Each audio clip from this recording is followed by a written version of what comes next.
మన ప్రభువైన రక్షకుడైన యేసుక్రీస్తు పరిశుద్ధ నామములో మీ అందరికీ శుభములు తెలియచేయుచున్నాను. మీరందరూ ప్రభు యొక్క కృపను బట్టి క్షేమంగా ఉన్నారని ఆశిస్తూ ఉన్నాను. ఈరోజు బలపరిచే వాక్యము లూకా సువార్త 5వ అధ్యాయము 3వ వచనము. ఆయన ఆ దోణిలో సీమోనుదైన ఒక దోణి ఎక్కి దరి నుండి కొంచెం త్రోయమని అతన్ని అడిగి కూర్చుండి దోణిలో నుండి జనసమూహములకు బోధించుచుండెను. సీమోను తన సహోదరుడైన ఆంద్రియా ద్వారా నడిపించబడిన వాడై ప్రభువైన యేసు వద్దకు వచ్చాడు. ప్రభు అతన్ని చూచి కేఫా అని పిలిచాడు. ఆ మాటకు రాయి అని అర్థము. కేఫా అన్నా పేతురు అన్నా ఒకటే, ఎందుకంటే ఈ రెండు మాటలు కూడా రాయి అనే అర్థాన్ని ఇస్తాయి కనుక. ఆ తరువాత ప్రభువైన యేసు సీమోను ఇంటికి వెళ్ళినట్లుగా లూకా సువార్తలో మనం జ్ఞాపకం చేసుకుంటున్నాం. సీమోను ప్రభువును ఎరిగినప్పటికీ, ప్రభు తన ఇంట్లోనికి వచ్చినప్పటికీ సీమోను ఇంకనూ సీమోనుగానే ఉన్నాడు. ఎందుకంటే అతడు తన జీవితాన్ని అనుభవపూర్వకముగా ప్రభువునకు ఇంకనూ సమర్పించలేదు. మనలో అనేక మంది విషయంలో కూడా ఇలానే ఉంది కదూ. ప్రత్యేకించి నూతన విశ్వాసుల విషయంలోనూ క్రైస్తవ గృహాలలో జన్మించినప్పటికీ ఇంకనూ ప్రభువుకు తమ జీవితాలను సమర్పించని వారి విషయంలోనూ కూడా ఇలానే ఉంటుంది. అయితే ఒక దినాన ప్రభు సీమోను దోణిను కోరుకున్నాడు. దాన్ని ఉపయోగించి విస్తారమైన జనసమూహానికి బోధించాడు. ఆ తర్వాత ఆయన సీమోనును చూచి, నీవు దోణిను లోతునకు నడిపించి చేపల పట్టుటకు మీ వలలు వేయడని చెప్పాడు. ప్రభు అలా చెప్పటం ఆ సమయంలో సీమోనుకు హాస్యాస్పదముగానే ఉండి ఉంటుంది. ఎందుకంటే అతడు మరియు అతని సహచరులు రాత్రంతా ప్రయత్నించారు, కానీ ఒక చేపను కూడా పట్టలేకపోయారు. అందుకే అతడు ప్రభువును చూస్తూ, ఏలినవాడా, రాత్రి అంతయు మేము ప్రయాసపడితే కానీ మాకేమీ దొరకలేదు అన్నాడు. అయితే ఆ తర్వాత అతడు ఏమనుకున్నాడో ఏమో, అయినను నీ మాట చొప్పున వలలు వేతనని ఆయనతో చెప్పెను. వాస్తవానికి అతడు ప్రభు చెప్పిన వెంటనే ఆ పని చేసి ఉండాలి. కానీ అతడు తనకంతా తెలుసన్నట్లుగా తన ప్రావీణ్యతను గురించి అతిశయిస్తూ తన ప్రయాసం అంతటిని గురించి గొప్పగా చెప్పుకుంటూ అలా చేయటంలో ఏం ప్రయోజనం లేదన్నట్లుగా మాట్లాడాడు.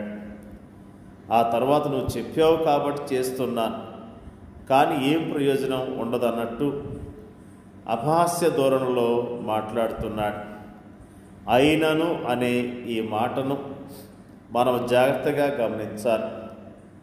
అతడు యజమానుడా అనే అర్థమిచ్చేలా ఏలువాడా అని ఒకవైపు మాట్లాడుతూనే మరోవైపు అయినను అని అతడు అంటున్నాడు. ఇక్కడ మనకు సంపూర్ణ విధేయత కనిపించట్లేదు, కానీ కొద్ది విధేయత మాత్రమే కనిపిస్తుంది. అయితే ఆ తర్వాత అతడు వలను నీళ్ళలోనికి వేయగానే వల పిగిలిపోయేంతగా విస్తారమైన చేపలు పడ్డాయి. ప్రభు మాట శక్తివంతమైన మాట, అది నెరవేర్పులోనికి వచ్చే మాట. ఆయన చేపలు పట్టుటకు మీ వలలు వేయడని చెప్పాడు, కానీ ఖాళీ వలలు పైకొచ్చుటకు వలలు వేయడని అనలేదు. చేపల పట్టుటకు అని ఆయన పలికిన మాట వారు ఊహించినంతగా కార్యరూపంలోనికి వచ్చింది. మన ప్రభు వాగ్దానాలు నెరవేర్చేవాడు. అయితే విశ్వాసంతో ఆయన వాగ్దానము హత్తుకునేందుకు బదులుగా మనము మన అవిశ్వాసంతో వాటిని కుదించి వేస్తూ ఉంటాం. అప్పుడు ఒక అద్భుతమైన విషయం జరిగింది. సీమోను పేతురు అది చూచి యేసు మోకాలు ఎదుట సాగిలపడి ప్రభువా, నన్ను విడిచిపోము, నేను పాపాత్ముడని చెప్పెను. సీమోను కళ్ళు తెరవబడ్డాయి. యేసును ప్రభువుగాను రక్షకునిగాను పరిశుద్ధునిగాను గుర్తించాడు. తాను పాపినని గుర్తిస్తూ ఆయన పాదాల చెంత రోధించాడు. ఇక్కడ ఏం జరిగింది? ఒక వ్యక్తి తను తాను పాపిగా గుర్తిస్తూ తాను పాపినని ఒప్పుకుంటూ రక్షకుని పాదాల చెంతకు చేరాడు. ఫలితముగా ఆ పాపిలో రక్షణ కార్యం జరిగింది. జాగ్రత్తగా గమనించండి. ఆ సందర్భములో పరిశుద్ధాత్ముడు సీమోనును పేతురుగా ప్రకటించాడు. సీమోను పేతురు ప్రభుతో, ప్రభువా, నన్ను విడిచిపోము అన్నాడు. అయితే ప్రభువు పేతురును విడిచిపోలేదు. కానీ భయపడకము, ఇప్పటి నుండి నీవు మనుషులను పట్టువాడవై ఉందువని అంటూ అతన్ని ధైర్యపరిచాడు. నేను నిన్ను విడిచిపోను, కానీ నీవే నన్ను వెంబడించు అంటూ అతన్ని నడిపించడం ప్రారంభించాడు. అతని జీవితంలో దేవుని ఉద్దేశము సఫలీకృతమైనట్లుగా కడవరకు అతన్ని నడిపించాడు. ఎంత అద్భుతమైన ప్రభు!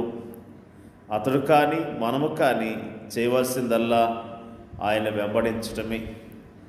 దేవుని యొక్క వాక్యంలో మనము జ్ఞాపకం చేసుకుంటూ ఉన్నాం. పేతురు ప్రభు యొక్క శక్తిని గుర్తించగలిగాడు. మొట్టమొదటిగా అతడు తన స్వశక్తి మీద ఆధారపడినట్లుగా మాట్లాడాడు. ప్రభు మాటను సరిగా నమ్మలేకపోయాడు. అయినను అనే మాటను వాడినట్లుగా జ్ఞాపకం చేసుకున్నాం. ప్రభు మాట విని మరి వలలు వేసినప్పుడు విస్తారమైన చేపలు పట్టినట్లుగా మనము జ్ఞాపకం చేసుకుంటున్నాం. పరిచర్య చేస్తున్న సేవకులమైన మనము, విశ్వాసులమైన మనము ఆయన మాట చొప్పున సువార్త పరిచర్య చేయవలసిన వారమై ఉన్నాం. ఆయన చెప్పిన రీతిగా ఆయన పంపించిన చోటుకు వెళ్ళి మనము సువార్తను ప్రకటించవలసిన వారమై ఉన్నాం. ఎప్పుడైతే మనము ఆయన నడిపించినట్లుగా మనము వెళ్ళి సువార్త ప్రకటిస్తామో అక్కడ దేవుడు కార్యాలు జరిగించడానికి సిద్ధముగా ఉన్నాడు. మరి దేవుని యొక్క వాక్యములో ఫిలిప్పు ఆ నపుంసకుని యొద్దకు పరిగెత్తుకుంటూ వెళ్ళాడు. పరిశుద్ధాత్మ దేవుడు అతని యొద్దకు పంపించాడు. అతనితో ఫిలిప్పు మాట్లాడాడు, సువార్తను చెప్పగలిగాడు. ఆ నపుంసకుడైన అధికారి సువార్త విని ప్రభుని అంగీకరించాడు, బాప్తిసం కూడా తీసుకున్నాడు. పరిశుద్ధాత్మ దేవుడు మనం నడిపించినట్లుగా దేవుని చిత్తానుసారంగా పరిచర్య చేస్తూ దేవుని కనపరుద్దాం. దేవుని యొక్క వాక్యాన్ని దీవించుగాక. పరిశుద్ధుడైన మా తండ్రి, నీకు వందనాలు, స్తోత్రాలు. పేతురు యొక్క జీవితంలో అద్భుతాన్ని జరిగించినందుకు నీకు స్తోత్రాలు తండ్రి. పేతురు జీవితంలో జరిగించిన కార్యాన్ని బట్టి వందనాలు తెలియజేస్తూ ఉన్నాం. ప్రభువా, నీ యొక్క శక్తిని చూడటానికి, నీ యొక్క గొప్పతనాన్ని తెలుసుకోవటానికి పేతురికి ఇచ్చిన అవకాశాన్ని బట్టి స్తోత్రాలు తెలియజేస్తూ ఉన్నాను.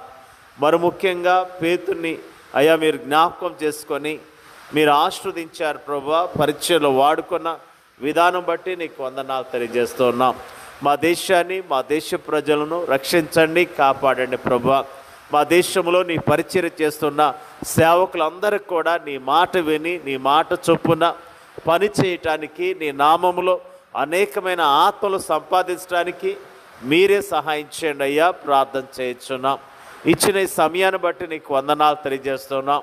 వాక్యం ఇచ్చిన ప్రతి సహోదరుని సహోదరిని జ్ఞాపకం చేసుకోమని ప్రార్థన చేయించున్నాం. మా దేశంలో నీ పరిచర్య చేస్తున్న సేవకులను, వారి కుటుంబాలను జ్ఞాపకం చేసుకోండి.